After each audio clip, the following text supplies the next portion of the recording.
আসসালামু আলাইকুম।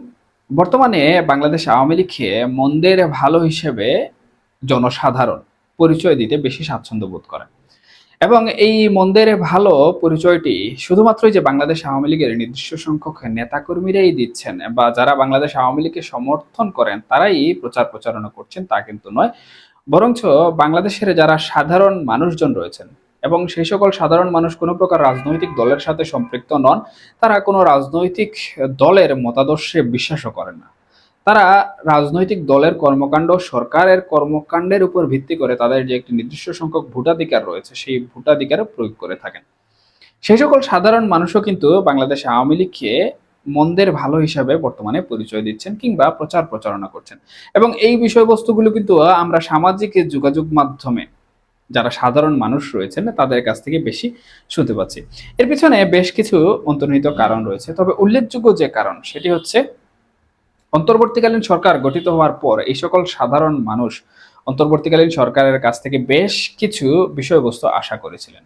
জনসেবামূলক কাজ, উন্নয়নমূলক কাজ এবং দেশের যে সার্বিক বিষয়বস্তু রয়েছে সেই বিষয়বস্তুগুলোর ব্যাপারে। কিন্তু অন্তর্বর্তীকালীন সরকার সেই সকল বিষয়বস্তু দিতে সম্পূর্ণরূপে সক্ষম হয়নি। দেখা গেছে যে আওয়ামী লীগ সরকার যখন ছিল দেশের শাসন ব্যবস্থায়, তখন বাংলাদেশ আওয়ামী লীগ সেই বিষয়বস্তুগুলো এর থেকে বেশি দিয়েছে। সুতরাং এই যে সাধারণ মানুষজন, এই সাধারণ জনতা এই বিষয়বস্তুগুলো কিন্তু তুলনা করা শুরু করেছেন এবং তাদের এই তুলনা করার কারণেই কিন্তু বর্তমানে আওয়ামী লীগকে সাধারণ জনগণ মন্দের ভালো হিসাবে পরিচয় দিচ্ছেন। এখন এই যে মন্দের ভালো হিসাবে পরিচয় দেয়া বা যারা সাধারণ জনগণ রয়েছেন তারা বাংলাদেশ আওয়ামী লীগকে কোনো একটি দিক থেকে সমর্থন দিচ্ছেন, এই সমর্থনের কারণে কিন্তু বাংলাদেশ আওয়ামী লীগের ভবিষ্যৎ যে রাজনীতি রয়েছে সেই রাজনীতি কিছুটা হলেও সুরক্ষিত হচ্ছে। কারণ ইতিমধ্যে অন্তর্বর্তীকালীন সরকার বিভিন্ন ধরনের পদক্ষেপ নিয়েছে বাংলাদেশ আওয়ামী লীগকে দেশের অভ্যন্তরীণ যে রাজনীতি রয়েছে সেই রাজনীতি থেকে দূরে সরিয়ে রাখার জন্য।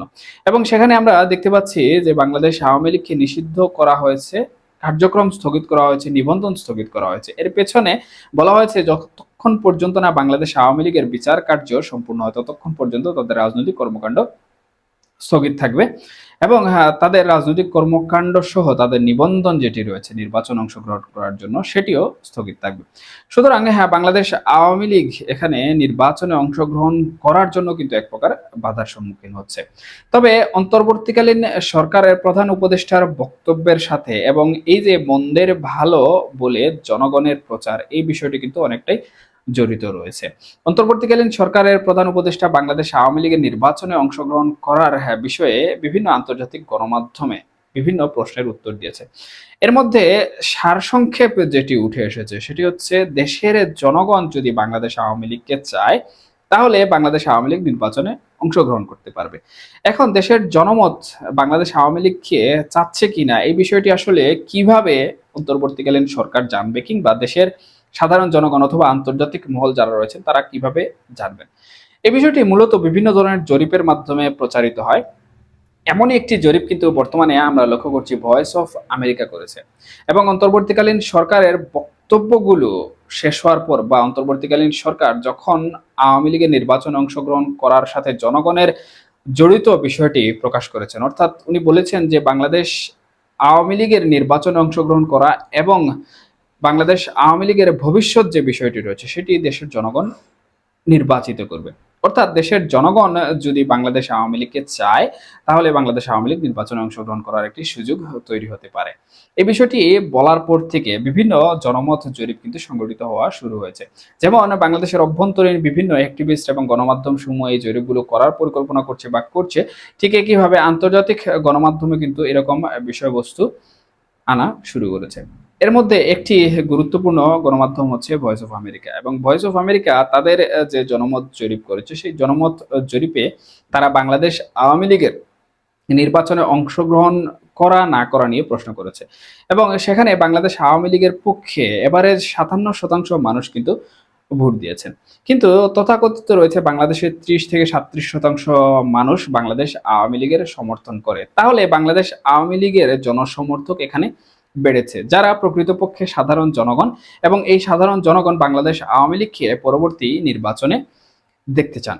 তাহলে এই যে মন্দের ভালো বিষয়টি প্রচারিত হচ্ছে, বা দেশের সাধারণ জনগণ যেভাবে বাংলাদেশ আওয়ামী লীগকে তুলনামূলকভাবে মন্দের ভালো হিসেবে প্রচার করছেন, তাদের সেই প্রচারণা এবং যে সকল জনমত জরিপসমূহ বর্তমানে শুরু হয়েছে নির্বাচনে অংশগ্রহণ করার প্রসঙ্গে, এবং অন্তর্বর্তীকালীন সরকারের প্রধান উপদেষ্টা যেভাবে বলেছেন, দেশের জনগণ যদি চায় একটি রাজনৈতিক দলকে নির্বাচনে অংশগ্রহণ করাতে, তাহলে জনগণের মতামতের ভিত্তিতেই কিন্তু সেই রাজনৈতিক দলটি নির্বাচনে আসবে। সুতরাং এই যে একটি জনসমর্থক আমরা দেখতে পাচ্ছি বা জনসমর্থন দেখতে পাচ্ছি, সেই জনসমর্থনের ভিত্তিতে কিন্তু বাংলাদেশ আওয়ামী লীগ পরবর্তীতে নির্বাচন করার সুযোগ পাচ্ছে বলে অনেকে মনে করছেন। কারণ দেশের ৫৭% মানুষজন যদি একটি রাজনৈতিক দলের পক্ষে ভোট দিয়ে থাকেন কিংবা একটি রাজনৈতিক দলকে নির্বাচনে দেখতে চান, তাহলে সেই রাজনৈতিক দলকে নির্বাচন থেকে দূরে সরিয়ে রাখা অন্তর্বর্তীকালীন সরকারের কোনোভাবেই আসলে কাম্য হবে না। এবং এই বিষয়টি যদি অন্তর্বর্তীকালীন সরকার করেন, তাহলে নির্বাচন দেওয়ার পর যারা ক্ষমতায় আসবেন, সেটি যে রাজনৈতিক দলই হোক, সেই রাজনৈতিক দল কিন্তু জনরোষ যেটি রয়েছে সেই জনরোষের মুখেও পড়ার সম্ভাবনা রয়েছে, কিংবা যে রাজনৈতিক দলকে ইচ্ছাকৃতভাবে জনসমর্থন থাকা সত্ত্বেও নির্বাচন থেকে দূরে সরিয়ে রাখা হলো, সেই রাজনৈতিক দল কিন্তু জনগণের সাথে নিয়ে ব্যাপক আন্দোলন গড়ে তোলার একটি সম্ভাবনা রাখে। আর তারা যদি ব্যাপক আন্দোলন গড়ে তুলে কিংবা এই সম্ভাবনা যদি বাস্তবে রূপান্তরিত হয়, তাহলে যে জাতীয় সরকার নির্বাচিত হবে, সেই নির্বাচিত সরকার কিন্তু ভবিষ্যতে দেশ পরিচালনা করতে গিয়ে ব্যাপক হিমশিম খাবে।